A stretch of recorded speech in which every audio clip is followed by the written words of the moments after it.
Let's get started with our first news. Prochazka is not happy with Magomed Ankalaev. After an incredible performance at UFC 320, Jiri is once again hungry for a rematch with Alex Pereira. The Czech warrior dropped jaws across the MMA world with his stunning comeback victory against Khalil Roundtree Jr., finishing the fight in the third round and reminding everyone that he's still a major player in the light heavyweight division.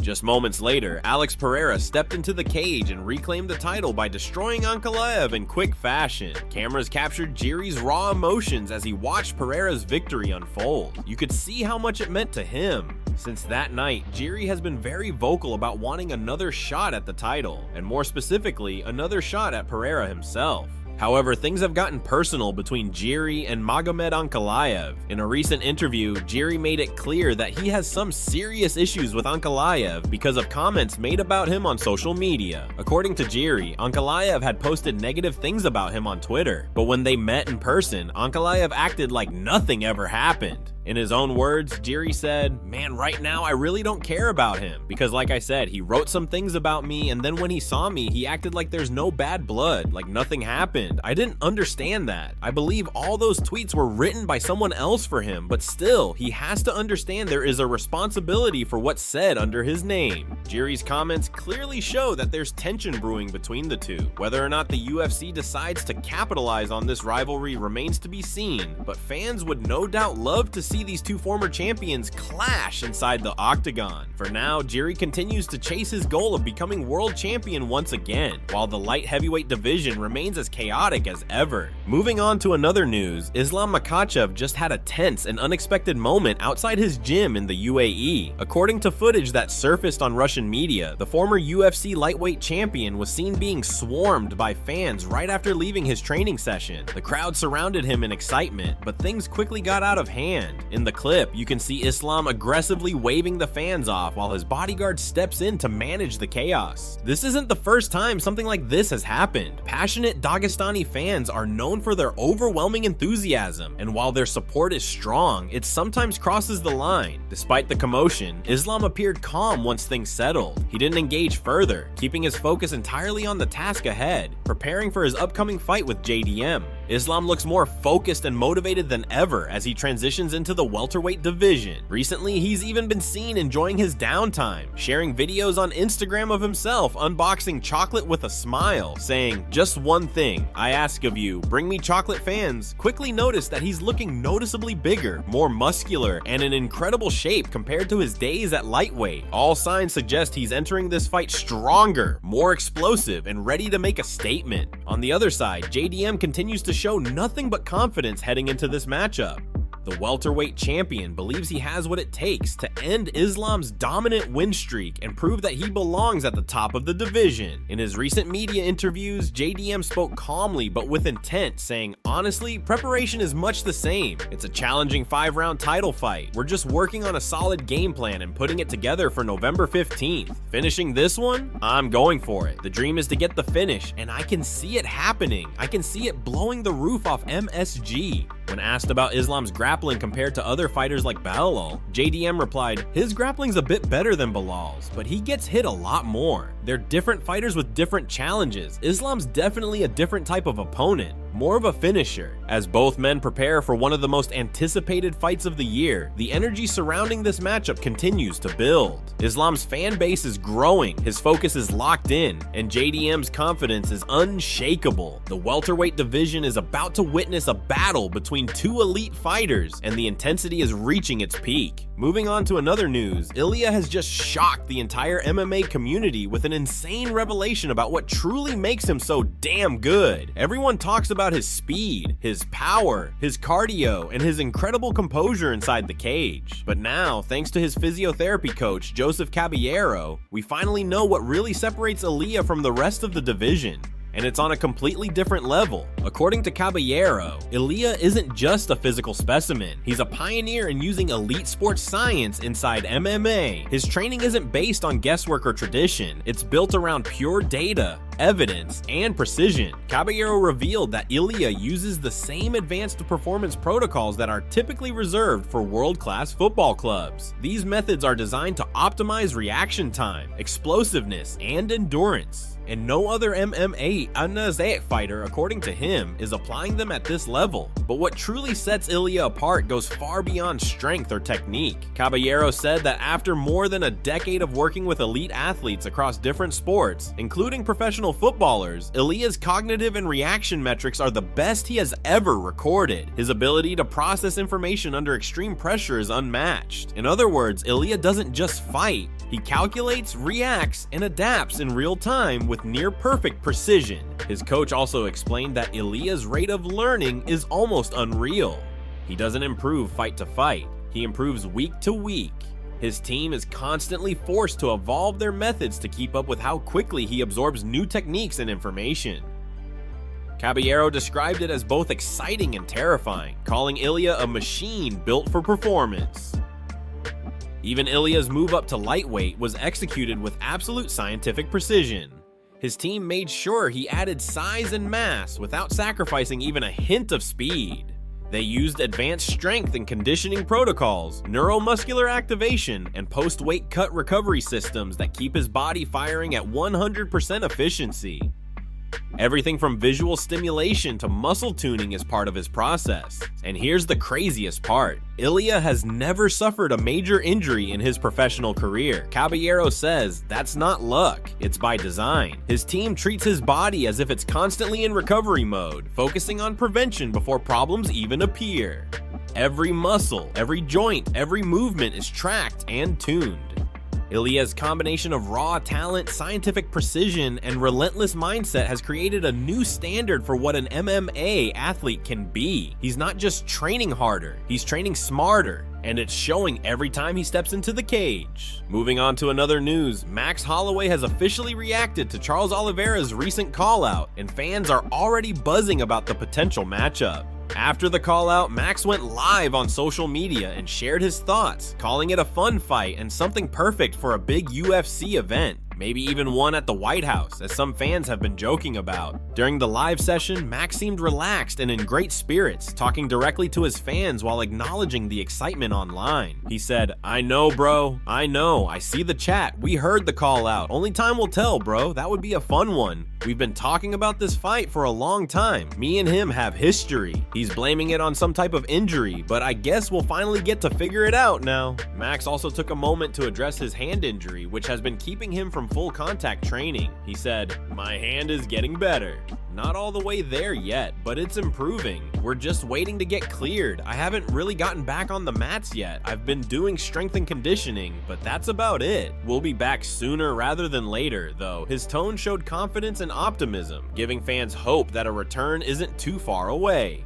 Meanwhile, Charles Oliveira didn't waste any time responding. During the post-fight press conference, the Brazilian star fired back at Max's comments and made it clear he's ready to go. Charles said, "It can be at his house. If it's not in Brazil, it can be anywhere in the world. I don't think the UFC will do an event in Hawaii. I don't want to wait for the White House. March is perfect. It's a perfect fight." And this response from Charles shows just how eager he is to step back into the octagon, especially against someone like Holloway, a former champion with elite striking and fan favorite status. Both men have talked about fighting before, but now, with the timing lining up and both eager to compete, it feels closer than ever. If this fight happens, it could easily be one of the biggest matchups of 2025. Two elite veterans, both known for their toughness, skill, and exciting styles, finally meeting inside the cage.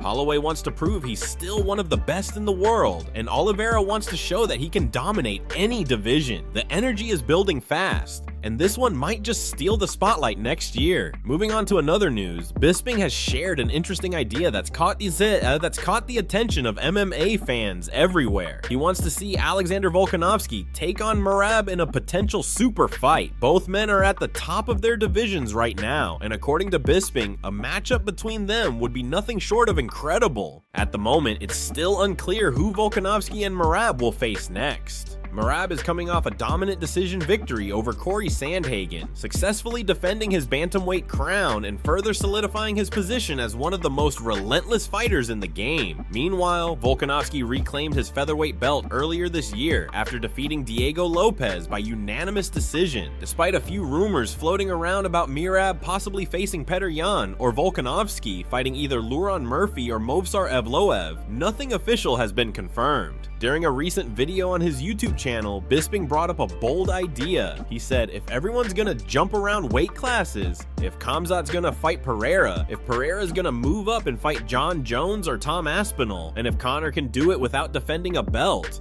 then why can't Merab move up when he's basically beaten everyone in the top 10? He's lapping the division at this point. Tell me you wouldn't want to see a fight between Volkanovski and Merab. That would be incredible. Bisping's take immediately sparked conversation online. Fans agree it would be a wild matchup. A clash between two elite cardio machines known for their pressure, pace, and toughness. But as of now, Merab doesn't seem too interested in moving up to 145 pounds. He's still focused on dominating bantamweight until the right opportunity comes along.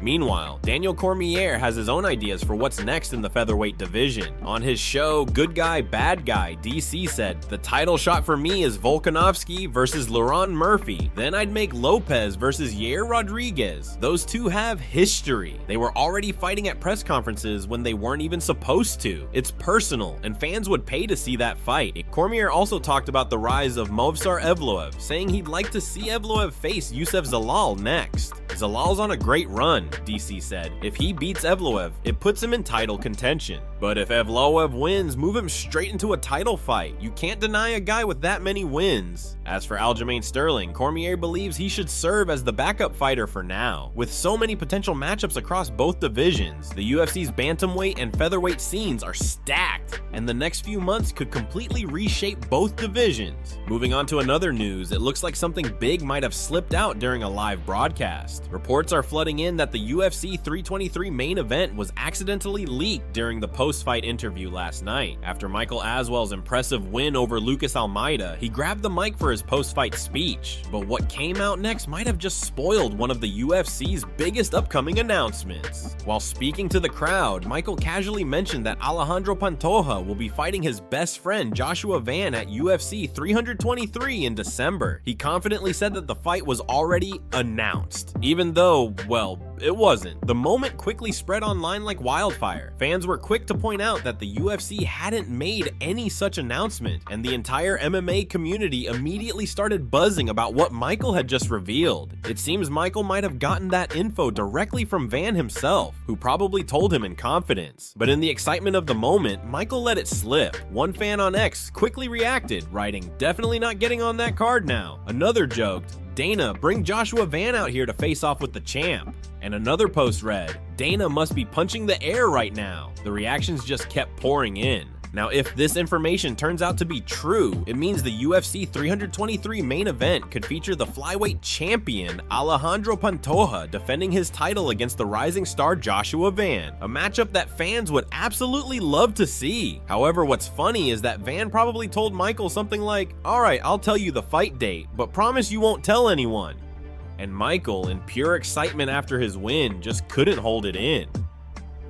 Social media exploded with memes and reactions, with fans divided on whether this was an honest mistake or a potential publicity stunt. Some believe Michael just got too hyped up in the moment, while others think maybe the UFC is secretly gauging fan reactions to see if the matchup is something worth locking in officially. Whatever the case, the situation has definitely stirred up the MMA community. It's rare that something like this gets out during a live broadcast, especially from a fellow fighter, and if this does turn out to be legit, it's safe to say UFC 323 is shaping up to be an insane card. Moving on to another news, Charles Oliveira is calling for something huge, a UFC stadium event in Brazil. The former lightweight champion recently spoke about his dream of seeing the UFC return to his home country for a massive show, and he made it clear that if it happens, he wants to be the one headlining it.